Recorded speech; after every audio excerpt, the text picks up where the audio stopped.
आप देख रहे हैं SY लाइव न्यूज। ठाणे में अवैध निर्माणों पर दिखावे की कार्रवाई। ठाणे में चल रहे अवैध निर्माणों के खिलाफ कांग्रेस शहर अध्यक्ष विक्रांत चव्हाण के अनिश्चितकालीन अनशन पर बैठने के बाद मनपा ने वर्तकनगर में निर्माणों पर कार्रवाई की। हालांकि आंशिक रूप से की गई इस कार्रवाई के बाद चव्हाण ने बुधवार को फिर से अनिश्चितकालीन अनशन शुरू कर दिया है। उन्होंने मांग की है कि अवैध निर्माणों के लिए दोषी अधिकारियों की जांच कर कार्रवाई की जाए। साथ ही अगर अवैध निर्माणों पर कार्रवाई नहीं की गई तो उन्होंने मनपा मुख्यालय के सामने अनिश्चितकालीन अनशन करने का आह्वान किया है। कलवा, दिवा, मुंब्रा, वर्तकनगर, घोड़बंदर, लोकमान्यनगर, कोलशेत, बालकुम आदि इलाकों में अवैध निर्माण हो रहे हैं। मनपा आयुक्त सौरभ राव ने सहायक आयुक्तों को इन पर कार्रवाई करने के स्पष्ट आदेश दिए हैं। ठाणे से यूसुफपुरी की रिपोर्ट।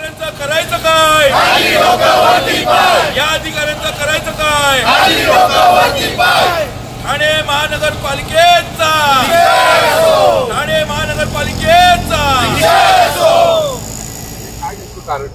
बघा, त्या दिवशी आमरण उपोषण आम्ही केलं होतं। संध्याकाळी आम्हाला सहाय्यक आयुक्तांनी लिहून दिलं की संबंधित इमारतीवर निष्कासनाची कारवाई कायम सुरू राहील आणि जोपर्यंत निष्कासित करणार नाही निष्कासनाची कारवाई थांबणार नाही।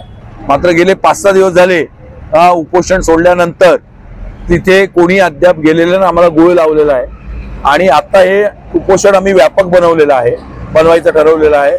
लोकमान्य नगर आणि वर्तकनगर मधील जे अनधिकृत इमारती आहेत किंवा धोकादायक इमारती आहेत त्या निष्कासित झाल्या पाहिजेत या मागणीसाठी हे उपोषण आहे।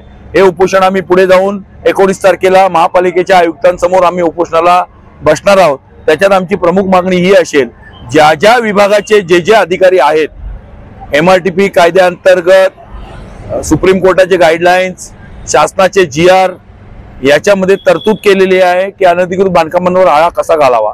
जे अधिकारी दोषी आहेत 260(1)(2) ची नोटीस देणे, 264 ची नोटीस देणे, 268 1 ते 5 पोलिसांना नोटीस देऊन खाली करून घेणे, या तरतुदींचा भंग करून किंवा मग टॅक्स लावून देणे, मग त्याच्यामध्ये DMC टॅक्स असतील, मग त्याच्यामध्ये पाणी खात्याचे अधिकारी असतील जे पाणी चालू करून देतात अनधिकृत बांधकामांना, किंवा मग विद्युत खात्याचे अधिकारी असतील जे लाईट चालू करून देतात, हे सर्व दोषी अधिकारी मग ती जमीन कुठल्या प्राधिकरणाची आहे, महसूल खात्याची असेल, वन खात्याची असेल, मग स्ट्रक्चरल ऑडिटर आहेत जे स्ट्रक्चरल ऑडिटर पॅनलवरचे आहेत ते धोकादायक इमारतींना स्ट्रक्चरल स्टेबिलिटीची सर्टिफिकेट कशी देतात हे बीट निरीक्षक काय करत असतात। जसं टॅक्स वसुलीसाठी तुम्ही एक मोहीम राबवता, पथक पाठवता, तशाच प्रकारे चंद्रशेखर साहेबांच्या काळात एक पथक होतं, शनिवार रविवारी सुद्धा अतिक्रमण होऊ द्यायचे नाहीत, असं पथक का बंद करण्यात आलं।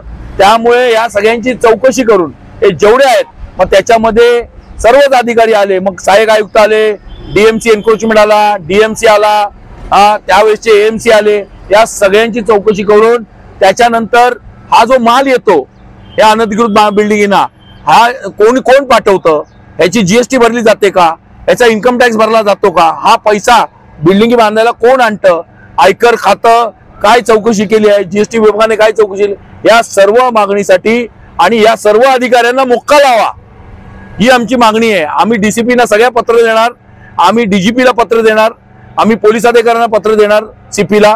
त्याच्या व्यतिरिक्त जे दारूचे धंदे आहेत, जे मटक्याचे धंदे आहेत, जे क्लब आहेत, जे हुक्का पार्लर आहेत, जे लेडीज बार आहेत, ते सर्रास अनधिकृत बांधकामांमध्ये असतात। येऊरला वन खात्याची जमीन आहे, या ठिकाणी MIDC मध्ये तिकडे MIDC ची जमीन आहे, महसूल खात्याच्या जमिनी आहेत। मग हे जे अनधिकृत बांधकाम आहेत, धंदे आहेत, हे अनधिकृत बांधकामांमध्ये आहेत। मग का अनधिकृत बांधकामं तोडली जात नाही, एक्साइज वाले यांना लायसन्स कसं काय देतात। त्यामुळे सगळ्यांच्या चौकशीसाठी काँग्रेस व्यापक मोहीम हातात घेणार आहे। 19 तारखेपासून या आयुक्तांच्या समोर काँग्रेसचे अध्यक्ष आणि काँग्रेसचे पदाधिकारी हे आमरण उपोषणाला बसणार जोपर्यंत आयुक्त सर्क्युलर काढत नाही की या संबंधित अधिकाऱ्यांची चौकशी करून यांना मोक्का लावा। फक्त सहाय्यक आयुक्त जबाबदार नव्हे, हे सगळे जबाबदार आहेत या सगळ्यांना मोक्का लावण्यासाठी, आणि पर्यायाने PL आम्ही याच्या बाबतीत करणार आहोत। यांना सोडणार नाही, यांची अँटी करप्शन इन्क्वायरी झाली पाहिजे। मग त्याच्यात मनीष जोशी असेल, त्याच्यामध्ये तायडे असेल, त्याच्यामध्ये पाटोळे असेल, त्याच्यामध्ये गोदापुरे असेल, जे टॅक्स लावतात, या सगळ्यांची अनधिकृत बांधकाम प्रकरणी अँटी करप्शन इन्क्वायरी झाली पाहिजे. यांच्याकडे मालमत्ता एवढी आली कुठून, हे हिरानंदानीमध्ये वगैरे राहायला गेले कसे, त्याच्यामध्ये अशोक बुरपुले असेल, आयुक्त बिपिन शर्मा असेल, सगळ्यांची चौकशी याच्यामध्ये झाली पाहिजे.